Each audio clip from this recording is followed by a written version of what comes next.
Oi, alunos, voltei.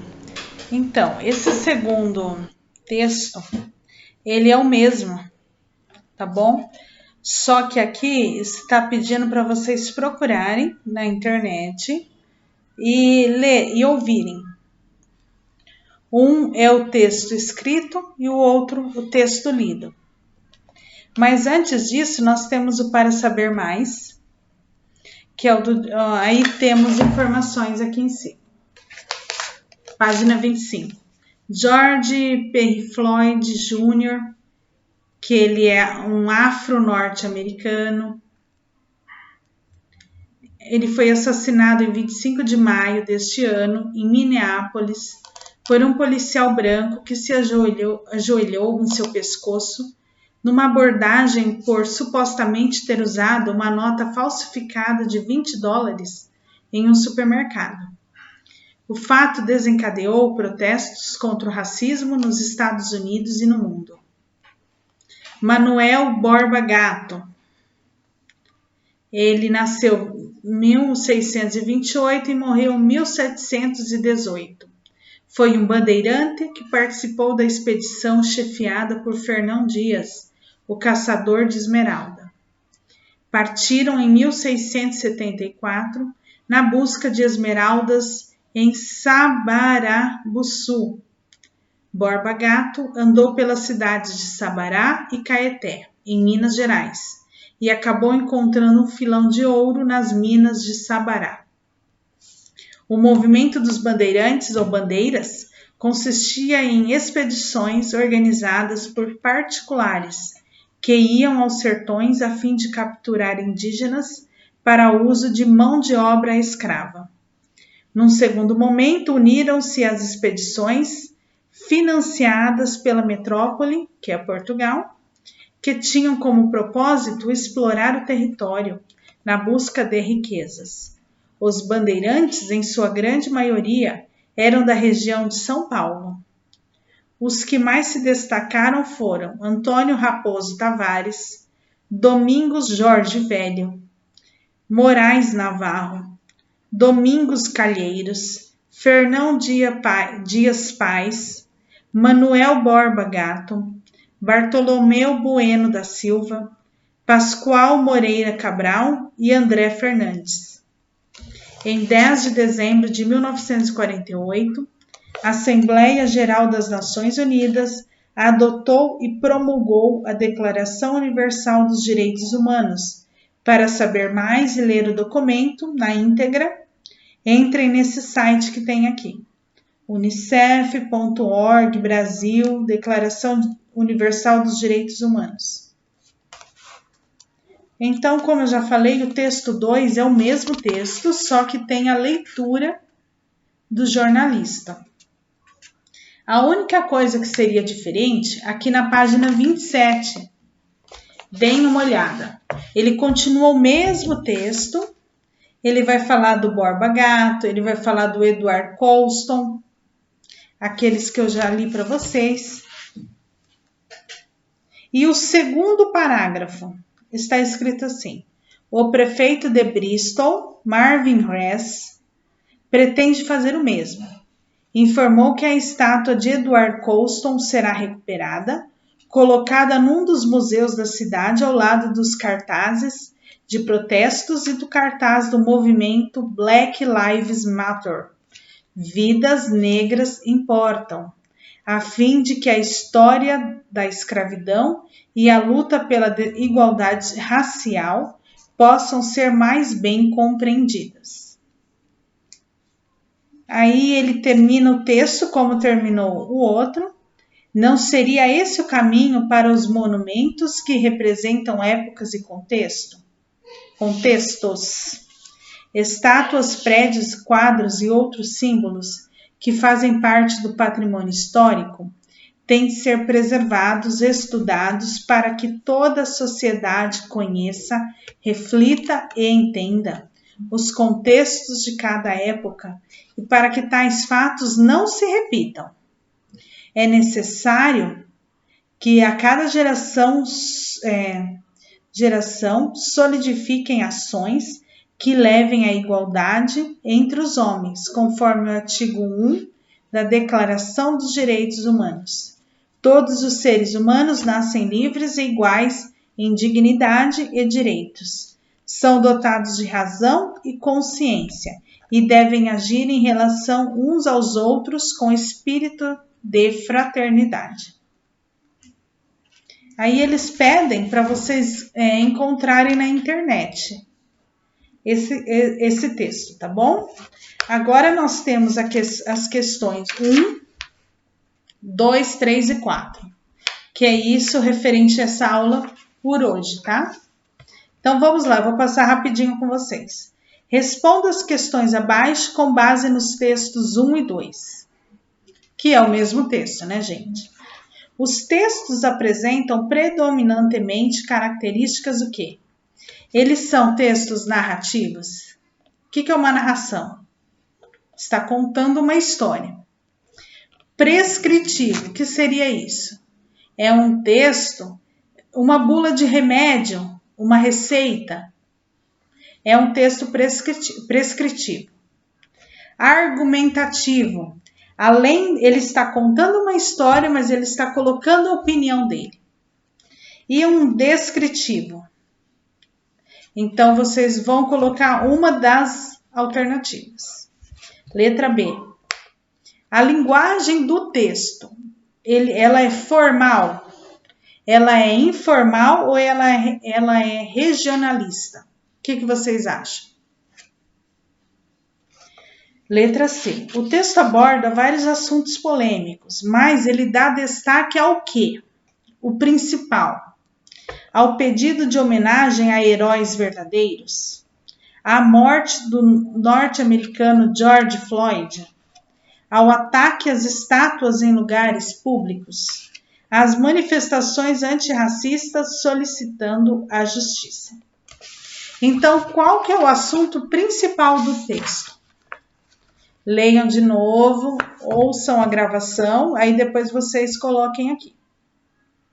Número 2, na página 28. O texto que você acabou de ler é um editorial. Discuta com seus colegas sobre o que é um editorial que você leu. Então, como estamos em aula remota, eu vou ler aqui para vocês. Um editorial é um texto jornalístico opinativo. São organizados pelos editorialistas dos meios de comunicação do campo jornalístico, que expressam a opinião sempre sustentada por argumentos do jornal, da revista, do rádio, da TV, dos veículos de comunicação, da mídia digital. Por isso, não há assinatura de quem escreve. Os assuntos tratados são variados. Eles podem falar de política, de economia, de esporte, turismo, cultura, de um país, de uma cidade, entre outros, mas sempre trazendo uma questão polêmica.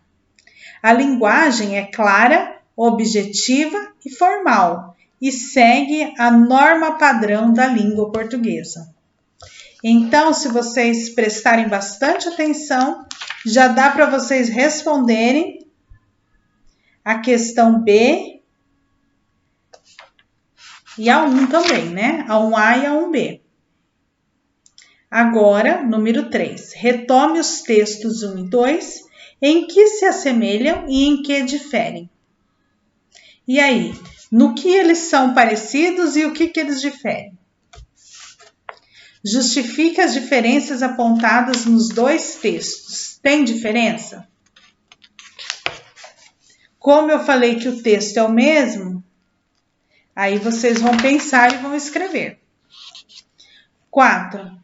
Justifique as diferenças apontadas nos dois textos. E eu vou ler só esse pedacinho com vocês e a gente acaba por hoje. Um texto do campo jornalístico divulgado nos meios digitais, ao contrário do texto impresso, pode ser atualizado a qualquer momento. O jornalista, ao consultar sites e serviços checadores de fatos, que é necessário a qualquer produtor de texto do campo jornalístico, complementa, atualiza as informações. Essas atualizações devem ser informadas ao leitor. Geralmente, quando isso acontece, inclui-se a data e a hora em que o texto foi alterado, logo depois da data e da hora em que se deu a primeira postagem, como aconteceu no texto 2. Então, vamos voltar aqui no texto 2, gente? Voltem aqui na página 25. Você lembra que eu falei que é o mesmo texto? Então, quer dizer, a página 23 foi feito esse texto, esse primeiro texto. Na página 25, ele pegou o mesmo texto e atualizou. Quer dizer que o primeiro texto da página 23, ele saiu no dia 11 de junho de 2020, às 10h15 da manhã. Já o texto 2, que é o mesmo texto, ele foi atualizado em 11 de junho de 2020, às 6h30 da tarde. Então, o jornalista foi lá e o que ele fez de diferente? Eu até li para vocês. Foi um parágrafo que ele colocou sobre aquela hashtag, né, que todo mundo fala, vidas negras importam. Isso virou uma hashtag, todo mundo falou disso naquela época, que não faz tanto tempo assim. Então, gente, obrigada. Tentem responder, não é muita coisa, é mais leitura mesmo. Deixa eu só dar uma olhadinha antes de terminar. E já no texto da O Aprender Sempre, aula 1, o que nós temos? Como eu falei no primeiro vídeo, eu coloquei um vídeo da internet com uma pessoa lendo esse texto. Ela leu, é um conto de uma pessoa lá no Rio Grande do Sul, por isso que ele usa muitas palavras diferentes. Palavras que não usamos muito aqui. Tudo bem? Então, temos o texto na página 3, a página 4. Acompanhe com o autor lá, com o leitor.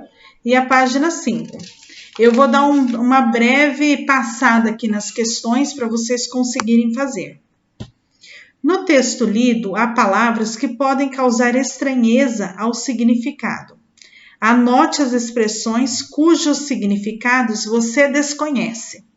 Que tal tentar descobrir, observando os períodos, frases em que elas aparecem? Caso não seja possível descobrir os significados, consulte o dicionário físico ou online. Então, o que vocês não conhecerem daqui, vocês anotem. Eu prefiro os meus alunos do 8º A ao 8º D que vocês façam no caderno. A professora Eurica, eu não sei a preferência dela, sim. Mas eu acho que no caderno vocês vão colocar o título do texto, por exemplo, se for esse da apostila Aprender Sempre, vocês escrevem 300 onças, J. Simões Lopes Neto, página 3, 4, 5, exercício 1, exercício 2 e assim vai. Porque aí vocês não se perdem, tudo bem? Então, o exercício 1 é acompanhar a leitura e escrever as palavras que vocês desconhecem, tudo bem? Agora vamos para o número 2. Após a leitura e análise do excerto do conto, responda as perguntas a seguir. Releia esse trecho. Pois, amigo, não lhe conto nada. Quando botei o pé em terra, na ramada da estância, ao tempo em que dava as boas tardes ao dono da casa, aguentei um tirão seco no coração. Não senti na cintura o peso da guaiaca. Esse trecho se refere a uma das falas do narrador personagem. Como pode ser caracterizada essa personagem? A partir da linguagem utilizada por ela. Então, aqui vocês vão pensar como é essa personagem.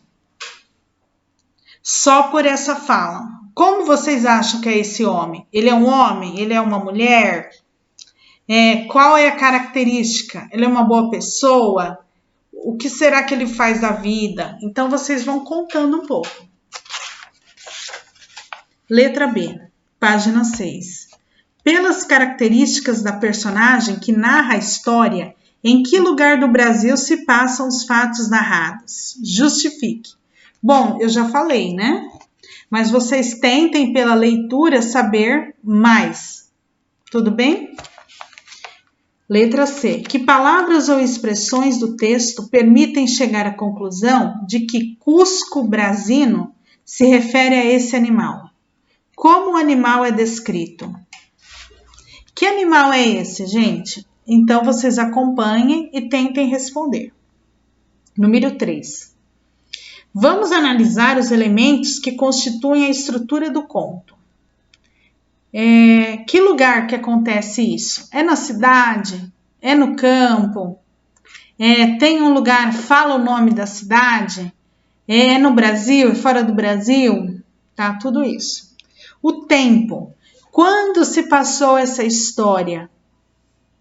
Tem uma data? E também tem uma época? Que época que foi isso? Foi de manhã? Foi à tarde? Foi à noite? Tudo isso vocês escrevam aqui. Os personagens. Quem são os personagens da história? O narrador. O narrador, ele é narrador personagem? Já foi falado aqui. Ele é um narrador observador? Observador que ele só fala, mas ele não participa da história? É o narrador personagem? Aí vocês vão ver. E o enredo. O que é o enredo? É a história propriamente dita. O que acontece nessa história? Então, vocês escrevam. Gente, olha, por essa aula nós vamos parar por aqui, que já temos bastante coisa para vocês fazerem. A 4 e a 5 nós vamos fazer, a 4 quer dizer, vamos fazer na próxima aula. Então, se tiverem alguma dúvida, vocês têm que fazer as duas apostilas. Eu fui explicando, se tiverem dúvida, vocês podem entrar em contato conosco, comigo, com a professora Eurica, e nós vamos respondendo. E só mais uma última coisa para fechar. Vocês vão ver aí no blog que eu coloquei trabalho de final de ano. O que seria esse trabalho? Vocês vão pegar um texto, pode ser esse texto lido, ou um texto que vocês gostem, pode ser uma música, um conto, uma fábula, o que tiver, o que vocês quiserem.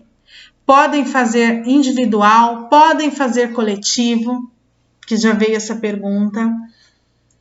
E vocês vão interpretar do jeito de vocês. Vocês podem fazer uma releitura, vocês podem fazer uma música, podem fazer um desenho, o que vocês quiserem.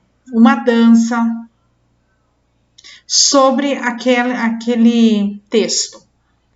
Esse trabalho vai ser desenvolvido comigo e com a professora, comigo, a professora Eurica e a professora da sala de leitura. Os vídeos, ela vai postar lá no Padlet da escola. Tudo bem? Então, caprichem. Vai ser um trabalho de 0 a 10. Mais uma notinha para o 4º bimestre. Lembrando, nós temos cada lição, uma lição a cada 15 dias. E também esse trabalho. Então, se cuidem. Está acabando o ano. Nós vamos trabalhar bastante, mas não deixem para a última hora. Foi como eu escrevi nos grupos. Façam um pouco de lição todos os dias. Aí vocês vão ter condições de terminar todas até o final do ano. Vocês devem pensar que nós temos muito tempo, mas não temos. Já estamos no final de outubro. Hoje já é quinta-feira. Aí nós temos, quinta-feira que eu estou gravando o vídeo, tá? Mas o vídeo vai entrar para vocês só na terça-feira, dia 3 de novembro. Então, nós temos novembro inteiro e dezembro. Vai passar muito rápido porque temos feriado, temos eleição. Não deixem para a última hora, tá bom, gente? Estamos com saudades de vocês. Esperamos que o ano que vem seja melhor. Mas não vamos pensar no ano que vem, vamos pensar agora. Só temos um mês e pouquinho. Então façam as lições. Se tiverem dúvida, professora, por favor, eu não consegui fazer, eu não sei fazer isso. É só me perguntar. Pode perguntar pelo e-mail, pode perguntar pelo WhatsApp dos grupos que vocês têm, o grupo do Grêmio, que é o corrente, o grupo das salas. Então é isso, nós estamos aqui para ajudar vocês. Mas precisamos da ajuda de vocês. Vocês têm que fazer a parte de vocês. Agora, conversando com vocês, eu lembrei de um poema curtinho. Eu vou passar só um trecho para vocês, da Cora Coralina, que eu gosto muito. Ela fala assim: o caminho é de vocês.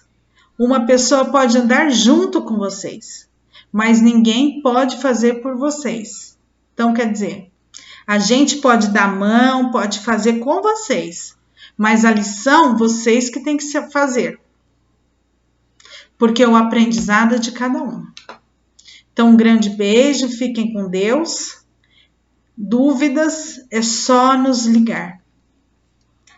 Tchau. A professora Eurica não pôde participar do vídeo, mas ela está mandando um beijo. E oitavo E também, façam as lições dela. Tudo isso que eu passei vai valer para mim e para ela. Todos os oitavos, um grande beijo. Façam as lições, não só minha, as nossas, né, de português, mas de todos os professores. Vocês têm condições. Vocês são alunos inteligentes, mas tem que ficar animado. Animem-se, que estamos chegando no final, mas ainda tem um bom caminho. Lembrem da Cora Coralina, o caminho são vocês que têm que percorrer. A gente vai percorrer junto, mas cada um vai percorrer o seu. Tchau.